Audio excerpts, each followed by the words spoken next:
What you got? So, one of the things also with leads, it's not just the quality of lead. And this, like last week, I probably did a little over 3,000, which, for me, that I don't think that's, I had 2 days where I really didn't do anything good.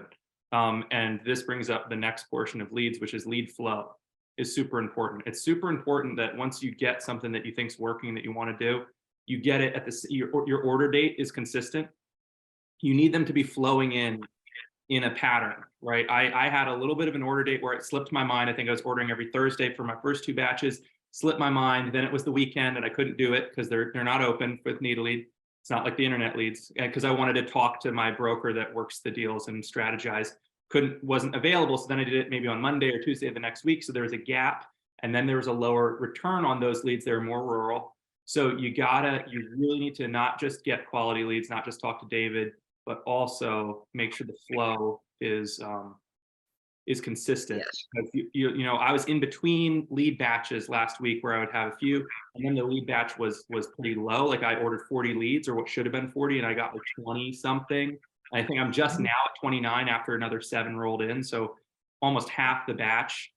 And then I'm also flip flopping, going back to old. Like you don't want to be in this mess of I mean, the numbers just show I made half as much money. So, I mean, what else? What else do you need to know than that? The difference between over 7,000 AP and I think I probably did 3,200 Yeah. last week, which is And I don't, and there's no reason for me to do that little except for the lack of organization.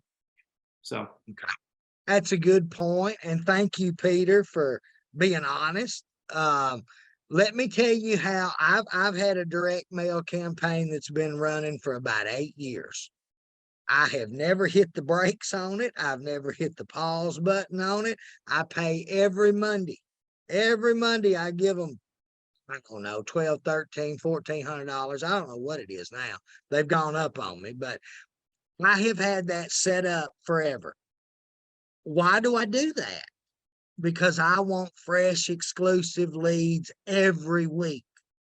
I want to have more work than I know what to do with. I want to, like Peter said, when you order 40, if it does not turn out 40, if it turns out 20, you just got cut in half. Now they're going to make them up to you. They're going to get them to you. But if we have this constant flow, getting a smaller amount for 7 days is not going to hurt us as bad as if we're running right lead to lead to lead to lead.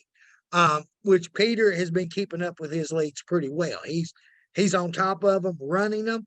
So he's got to make sure he orders his next ones early enough. And the happy agent actually might have come in at a good time because he had the low return on that one. He could supplement some happy agent leads in there with his direct mail, and we can get them quickly for him. But we definitely and you don't have to do things like me.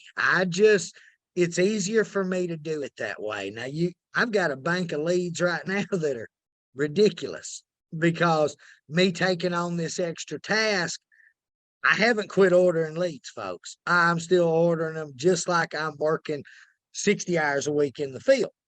Well, I'm not working 60 hours a week in the field right now. So mine are piling up. Am I upset? Am I going to stop ordering? Heck no. I'm going to figure out a way to work more. I don't know quite yet how, but I'm going to, because I want my lead flow to come in always.